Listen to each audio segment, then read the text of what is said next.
আসসালামু আলাইকুম। কানিজ ফাতেমা লোপা স্বাগত জানাচ্ছি এনটিভির সন্ধ্যার খবরে। ক্রাউন সিমেন্ট শিরোনাম দেখছিলেন, এবারে জানাবো পুরো খবর।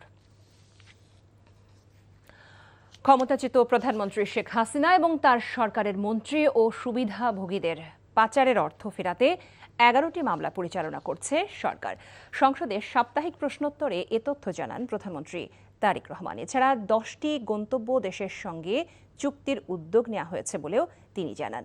সারা দেশে হামের শিশু মৃত্যুর ঘটনায় দুঃখ প্রকাশ করে প্রধানমন্ত্রী বলেন, 2 কোটি শিশুকে টিকা দেওয়া হচ্ছে। সেলিম মালিকের রিপোর্ট। গ্রহণ করা হচ্ছে। স্পিকার হাফিজ উদ্দিন আহমেদের সভাপতিত্বে বুধবারের অধিবেশনে সংসদ সদস্যদের তারকা চিহ্নিত প্রশ্নের উত্তর দেন প্রধানমন্ত্রী তারেক রহমান। প্রণোদনা ও সহায়তা কার্যক্রম প্রতিদিন হামে শিশু মৃত্যুর ঘটনায় দুঃখ প্রকাশ করেন প্রধানমন্ত্রী। বলেন, হাম শনাক্তকরণ কিটের সংকট নিরসনের পাশাপাশি দেয়া হচ্ছে জরুরি টিকা। আসলে এটি একটি খুব দুঃখজনক ঘটনা। প্রায় 2 কোটি শিশুকে এই হামের ভ্যাকসিনেশন আমরা দিব। টেস্ট করার যে কিটটি, এটির স্বল্পতা রয়েছে, সঠিক, এটির ব্যাপারেও সরকার কাজ করছে। এর মধ্যে অনেক কিট এসে পৌঁছেছে। কিছু কিট এই মুহূর্তে খুব সম্ভবত ঢাকার কাস্টমসে আছে, এয়ারপোর্টে আছে, সেগুলো আমরা দ্রুত ছাড় করানোর ব্যবস্থা ইনশাল্লাহ করছি। শিশু ও নারীদের চিকিৎসা সেবা আরও সম্প্রসারণে স্থানীয় সরকারের অধীনে থাকা প্রায় 200টি ভবন স্বাস্থ্য মন্ত্রণালয়কে দেওয়া হয়েছে বলেও জানান প্রধানমন্ত্রী। এই মাসের মধ্যে এই প্রায় 200-র মতন বিল্ডিং, 200-র একটু কম হবে মাননীয় স্পিকার, এই বিল্ডিংগুলো আমরা স্বাস্থ্য মন্ত্রণালয়ের কাছে হস্তান্তর হয়ে যাবে। এর মধ্যে প্রসেসটা কমপ্লিট হয়ে যাবে এবং খুব দ্রুতই আগামী 2 থেকে মাস 2-এর ভিতরে এইগুলো এরকম ছোট ছোট মাতৃসদন ক্লিনিক সহ শিশু এবং নারীদের চিকিৎসার জন্য এই বিল্ডিংগুলোকে উপযোগী করে গড়ে তোলা হবে মাননীয় স্পিকার। তিনি বলেন, জলবায়ু পরিবর্তন প্রভাব মোকাবিলায় সারা দেশে ক্লাইমেট স্মার্ট কৃষি পরিকল্পনা নেওয়া হয়েছে। জলবায়ু সহনশীল ফসল উদ্ভাবনে জোর দেওয়া হচ্ছে, যাতে করে পরিবর্তিত পরিবেশেও কৃষি উৎপাদন বজায় থাকে। লবণাক্ততা, খরা ও বন্যা সহ সহনশীল ফসল চাষ, পানি ব্যবস্থার উন্নয়ন এবং টেকসই কৃষি প্রযুক্তি ব্যবহারের মাধ্যমে কৃষিকে পরিবেশ বান্ধব করা। আওয়ামী লীগ সরকারের পাচার করা অর্থ ফেরানোর বিষয়ে এক প্রশ্নের জবাবে প্রধানমন্ত্রী বলেন, পাচারের 10টি গন্তব্য দেশের সঙ্গে চুক্তি সই উদ্যোগের পাশাপাশি 11টি মামলা পরিচালনা করা হচ্ছে। আমরা যে সকল সেলিম মালিক, এনটিভি নিউজ, ঢাকা। গত 24 ঘন্টায় হাম ও উপসর্গে আরও 5 শিশুর মৃত্যু হয়েছে বলে জানিয়েছে স্বাস্থ্য অধিদপ্তর।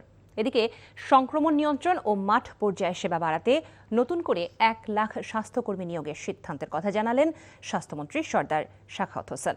আগামী 6 মাসের টিকা মজুত আছে বলেও তিনি জানান। নাহিদ প্রেসের রিপোর্ট। সারা দেশে ক্রমেই বাড়ছে হামের প্রকোপ। স্বাস্থ্য অধিদপ্তরের পরিসংখ্যান বলছে, প্রতিদিন গড়ে প্রায় 2000 শিশু এই রোগের উপসর্গ নিয়ে হাসপাতালে ভিড় করছে। গত 15ই মার্চ থেকে এ পর্যন্ত সংক্রমণের শিকার হয়ে চিকিৎসাধীন অন্তত 25,000 শিশু। পরিস্থিতি নিয়ন্ত্রণে গত 2 সপ্তাহে 26 লাখেরও বেশি শিশুকে জরুরি ভিত্তিতে টিকার আওতায় আনা হয়েছে। সংক্রমণ বাড়লেও টিকাদান কার্যক্রমে কোনো ছেদ পড়বে না বলে আশ্বস্ত করেছে সরকার। আগামী 6 মাসের প্রয়োজনীয় ডোজ হাতে থাকায় সংকট হওয়ার কোনো আশঙ্কা নেই। একটা টিকার সংকট নেই, আমাদের টিকা আমাদের স্টক রয়ে গেছে আমাদের হাতে। আগামী 6 মাস পর্যন্ত আমরা টিকা দিয়ে যেতে পারি। তারপরেও স্টকের জন্য আমরা অলরেডি ম্যানেজ করছি।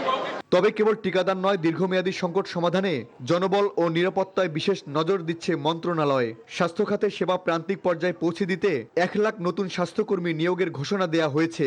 একই সাথে উপজেলা পর্যায়ে চিকিৎসকদের কর্মপরিবেশ নিরাপদ করতে নেওয়া হয়েছে সিদ্ধান্ত।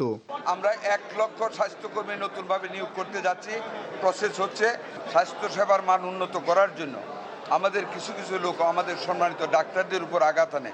আমরা 500 হসপিটালে ইনক্লুডিং অল দ্য উপজেলা, সকল উপজেলা হেলথ কমপ্লেক্সে আমরা 10 জন করে সশস্ত্র আনসার নিয়োগ করতে যাচ্ছি। দ্রুত টিকাদান, বিশাল জনবল নিয়োগ এবং কঠোর নিরাপত্তা, এই ত্রিমুখী পদক্ষেপের মাধ্যমেই দেশে চলমান হামের ঝুঁকি কাটিয়ে উঠতে চায় সরকার।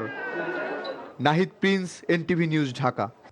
মার্কিন প্রতিষ্ঠান বোয়িংয়ের কাছ থেকে 14টি উড়োজাহাজ কেনার চূড়ান্ত সিদ্ধান্ত 30 এপ্রিলের মধ্যে বলে জানিয়েছেন বেসামরিক বিমান পরিবহন ও পর্যটন প্রতিমন্ত্রী। এয়ারবাস থেকে উড়োজাহাজ লিজ নেওয়ার আলোচনাও চলছে। সচিবালয়ে বিমান ক্রয় সংক্রান্ত এক সভা শেষে তিনি বলেন, জুন থেকে চালু হবে বিমানের টোকিও ফ্লাইট। হাসান মাহমুদের রিপোর্ট। বিমানের জন্য ইউরোপীয় জায়ান্ট এয়ারবাস নাকি মার্কিন বোয়িং, এ নিয়ে টানাপোড়েন চলে গত 2 বছর। আওয়ামী লীগ সরকারের সময় 10টি এয়ারবাস কেনার নীতিগত সিদ্ধান্ত বদলে অন্তর্বর্তী সরকারের সময় বোয়িং থেকে 14টি উড়োজাহাজ কেনার সিদ্ধান্ত নেয় বিমান, যাতে ব্যয় হবে 30 থেকে 35 হাজার কোটি টাকা। বুধবার সচিবালয়ে প্রধানমন্ত্রীর সাথে এই সংক্রান্ত এক বৈঠক শেষে বেসামরিক বিমান পরিবহন ও পর্যটন প্রতিমন্ত্রী জানান, চলতি মাসেই হচ্ছে চুক্তি। আমরা বোয়িংয়ের সঙ্গে চুক্তি হয়েছে, চুক্তিটা সম্পন্ন হবে 30শে এপ্রিলের মধ্যে। আমরা ইনফ্যাক্ট বোয়িং 14টা কিনবো, আর আমরা ইতিমধ্যেই কথা বলছি এদের সঙ্গে, এয়ারবাসের সঙ্গে মিক্সড ফ্লাইট করার চিন্তা করছি। আমরা আশা করছি বিমান বহরে যুক্ত হবে অনেকগুলি নতুন বিমান, এবং আমরা লিজ নেওয়ার চেষ্টা করতেছি। হজ ফ্লাইট সুষ্ঠুভাবে পরিচালিত হচ্ছে জানিয়ে প্রতিমন্ত্রী বলেন, শুরু হবে বিমানের ঢাকা টোকিও ফ্লাইটও। টোকিওর সঙ্গে বিমানের একটা ফ্লাইট ছিল, ইন্টারিম গভর্নমেন্ট সেটাকে বন্ধ করে দিয়েছিল। আমরা আজকে থেকে সিদ্ধান্ত গ্রহণ করেছি যে জুন মাস থেকেই আমাদের ফ্লাইটটা চালু হচ্ছে। প্রতিমন্ত্রী জানান, বিমান বাংলাদেশ এয়ারলাইন্সকে লাভজনক প্রতিষ্ঠান করার চেষ্টা চলছে। Hasan Mahmud, NTV news, Dhaka. সংসদের সংরক্ষিত নারী আসনে জামাত ইসলামী জোটের 13 প্রার্থীর মনোনয়নপত্র যাচাই বাছাই শেষে 12 জনের প্রার্থিতা বৈধ হয়েছে। স্থগিত করা হয়েছে একজনের, এনসিপির প্রার্থী মনিরা শারমিনের মনোনয়ন স্থগিত করে নির্বাচন কমিশন। একই দলের নুসরাত তাবাসসুমের মনোনয়নপত্র গ্রহণ করেনি কমিশন। রাজধানীর আগারগাঁওয়ে নির্বাচন ভবনে সংরক্ষিত নারী আসনের রিটার্নিং কর্মকর্তা মোহাম্মদ মঈন উদ্দিন খান এসব তথ্য জানান। তিনি বলেন, সংরক্ষিত নারী আসনের প্রার্থী হিসেবে মনোনয়নপত্র জমা দেওয়া এনসিপির যুগ্ম আহ্বায়ক মনিরা শারমিনকে প্রয়োজনীয় কাগজপত্র জমা দিতে বলার জন্য আগামীকাল দুপুর 12টা পর্যন্ত সময় দেওয়া হয়েছে। মনিরা শারমিনের মনোনয়নপত্রে তার পূর্ববর্তী পেশা হিসেবে সরকারি চাকরির উল্লেখ রয়েছে এবং তিনি তার বিবৃতিতে সরকারি বেতন কাঠামোর বিষয়ও উল্লেখ করেছেন। এ কারণে তার কাছে এ সংক্রান্ত প্রমাণপত্র চাওয়া হয়েছে। ওনার পূর্ববর্তী পেশা চাকুরি, এবং উনি যে স্টেটমেন্ট দিয়েছেন সেখানে গভর্নমেন্ট পে স্কেলের কথা উল্লেখ আছে। সেই জন্য আমরা ওনার কাছে ওনার সপক্ষে ডকুমেন্ট চেয়েছি। এখানে আরপিওর 12 এখানে বলা আছে যে কেউ যদি সরকারি চাকরি করেন সেক্ষেত্রে 3 বছরের একটা লিমিট দেওয়া আছে, এই জন্য চাওয়া হয়েছে। সংসদ সদস্যদের জন্য গাড়ি সুবিধা সংক্রান্ত বক্তব্য নিয়ে গণমাধ্যমে বিভ্রান্তি ছড়ানো হয়েছে বলে অভিযোগ করেছেন সংসদ সদস্য হাসনাত আব্দুল্লাহ। জাতীয় সংসদে এই অভিযোগ করে তিনি বলেছেন, সংসদ সদস্যরা শুল্কমুক্ত গাড়ি ও প্লট নেবে না, এই সিদ্ধান্তকে সমর্থন করেন তিনি। গাড়ি মেইনটেনেন্সের জন্য 70,000 টাকা করে দেওয়া হয়, কিন্তু আমাদের গাড়ি নেই। এখন আমার যে বক্তব্যটা সেটি হচ্ছে, গতকালের বক্তব্যে আমি কোনো ট্যাক্স ফ্রি গাড়ি চাইনি, এবং ট্যাক্স ফ্রি যে প্লট এবং গাড়ির যে বিষয়টি রয়েছে সেটি অলরেডি এই সংসদের পুরো হাউস ঐক্যবদ্ধভাবে সিদ্ধান্ত নিয়েছে তারা এটি নেবে না, এবং এই ত্রয়োদশ জাতীয় সংসদের প্রত্যেকটি এমপি সেটির জন্য একটি অনন্য নজির স্থাপন করেছে। এটি মিডিয়াতে বিভ্রান্তির সৃষ্টি করেছে, সেটির জন্য এখানে পুনরাবৃত্তি করেছি। দীর্ঘ 10 বছর পর আলোচিত কুমিল্লার ভিক্টোরিয়া সরকারি কলেজের ছাত্রী সোহাগী জাহান তনু হত্যা মামলায় সাবেক এক সেনা কর্মকর্তাকে গ্রেফতার দেখানো হয়েছে। গ্রেফতার সিনিয়র ওয়ারেন্ট অফিসার হাফিজুর রহমানকে 3 দিনের রিমান্ড মঞ্জুর করেছে আদালত। বিকেলে কুমিল্লার সিনিয়র জুডিশিয়াল ম্যাজিস্ট্রেট মোমিনুল হক এই আদেশ দেন। এ সময় আদালতে উপস্থিত ছিলেন তনুর বাবা, মা ও ছোট ভাই। এর আগে হাফিজুরকে ঢাকার কেরানীগঞ্জের বাসভবন থেকে গ্রেফতার করে পিবিআই। তদন্ত কর্মকর্তা তারিকুল ইসলাম জানান, পরে তাকে কুমিল্লা আদালতে হাজির করা হয়।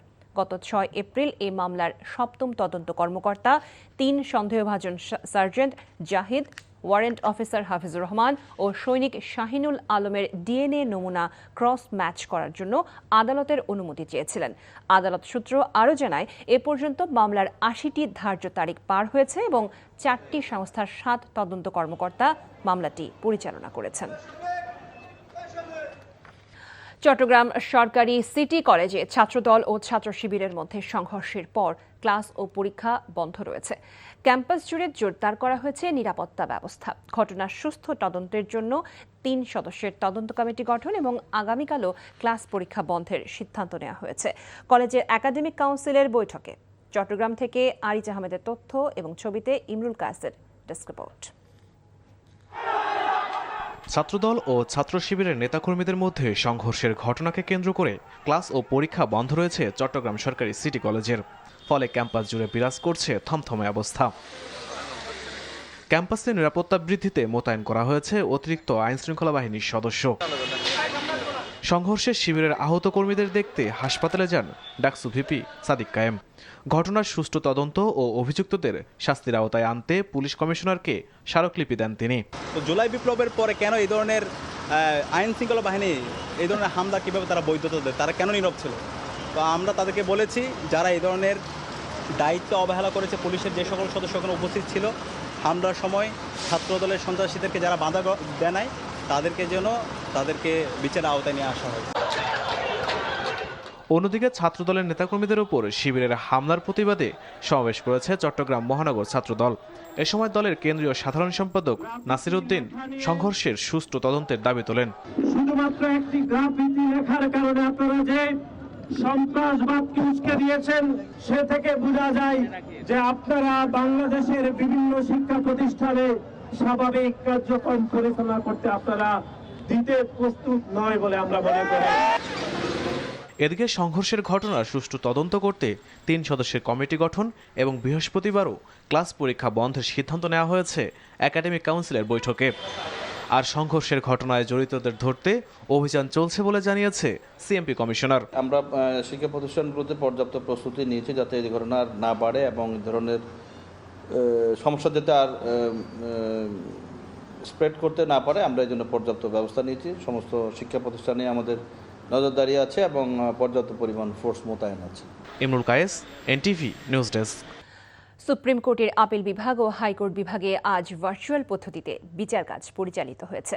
সুপ্রিম কোর্টের এই সিদ্ধান্তকে ইতিবাচক বলে মনে করছেন attorney general barrister Ruhul Quddus Kajal. জ্বালানি ও বিদ্যুৎ সাশ্রয়ে বুধবার এবং বৃহস্পতিবার ভার্চুয়াল পদ্ধতিতে কোর্ট পরিচালনার সিদ্ধান্ত নেওয়া হয়। ভার্চুয়ালি বিচার কাজে অংশ নিয়ে তিনি বলেন, সশরীরে আদালতের চেয়ে ভার্চুয়ালি বেশি মামলা শুনানি হচ্ছে। আইনজীবীদেরও তেমন কোনো সমস্যা হচ্ছে না। এদিকে ভার্চুয়াল আদালত বন্ধ করে শারীরিক উপস্থিতিতে মামলা পরিচালনার দাবিতে প্রতিবাদ করেছেন সুপ্রিম কোর্টের আইনজীবীরা। দ্রুত এই সিদ্ধান্ত থেকে সরে আসতে প্রধান বিচারপতির দৃষ্টি আকর্ষণ করেন আইনজীবীরা। এ সময় তারা সুপ্রিম কোর্টের আপিল ও হাইকোর্ট বিভাগে সাংবাদিকদের বিনা বাধায় প্রবেশাধিকার নিশ্চিত করার আহ্বানও জানান। গত 7 জানুয়ারি থেকে আপিল বিভাগে সাংবাদিকদের প্রবেশাধিকার নিষিদ্ধ করেছেন প্রধান বিচারপতি জোবায়ের রহমান চৌধুরী। পবিত্র হজ পালন করতে গিয়ে মক্কায় মোহাম্মদ নঈম উদ্দিন মণ্ডল নামে এক বাংলাদেশি হজ যাত্রীর মৃত্যু হয়েছে। তার বয়স হয়েছিল 75 বছর। মক্কা প্রতিনিধি কামাল পারভেজ অভি জানান, মৃত নঈম উদ্দিন মণ্ডল জয়পুরহাট জেলার বাসিন্দা ছিলেন। মক্কা বাংলাদেশ হজ অফিস বিষয়টি নিশ্চিত করে জানায়, মঙ্গলবার সৌদি আরবের পবিত্র নগরী মক্কায় তার স্বাভাবিকভাবে মৃত্যু হয়। এদিকে বুধবার সকাল পর্যন্ত মোট 30,563 হজ যাত্রী সৌদি আরবে পৌঁছেছেন। এর মধ্যে সরকারি ব্যবস্থাপনায় 2,870 জন এবং বেসরকারি ব্যবস্থাপনায় 17,693 জন যাত্রী রয়েছেন। আসন্ন নারী সাফ চ্যাম্পিয়নশিপের বি গ্রুপে বাংলাদেশ প্রতিপক্ষ হিসেবে স্বাগতিক ভারতকে পেয়েছে। এছাড়া তৃতীয় দলটি হল মালদ্বীপ। ঢাকায় সাফের কার্যালয়ে নারী সাফের ড্র হয়েছে। এই গ্রুপে রয়েছে নেপাল, শ্রীলঙ্কা ও ভুটান। সবশেষ প্রকাশিত ফিফা নারীর র্যাঙ্কিং প্রকাশিত হয়েছে। এতে টুর্নামেন্টে অংশগ্রহণকারী 6 দলের মধ্যে বাংলাদেশের অবস্থান তৃতীয়। সাফ 6 দলকে র্যাঙ্কিং অনুযায়ী 3টি পটে রাখে। বাংলাদেশ ছিল 2 নম্বর পটে, সঙ্গে শ্রীলঙ্কা। সাফের সাধারণ সম্পাদক পুরুষোত্তম ক্যাটল 2 নম্বর পটে প্রথম দল হিসেবে বাংলাদেশের নাম তোলে। এরপর গ্রুপ হিসেবে তোলেন বি। বাংলাদেশ টানা 2বারের চ্যাম্পিয়ন।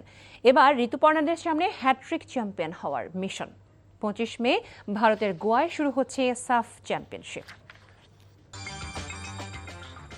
এই ছিল সন্ধ্যার খবরে। এই খবরের ভিডিও সহ আপডেট জানতে ভিজিট করুন এনটিভি অনলাইন www.ntvbd.com। এছাড়াও এনটিভির জনপ্রিয় সব অনুষ্ঠান ও খবরের আপডেট জানতে ভিজিট করুন আমাদের ইউটিউব ও ভেরিফাইড ফেসবুক পেজ।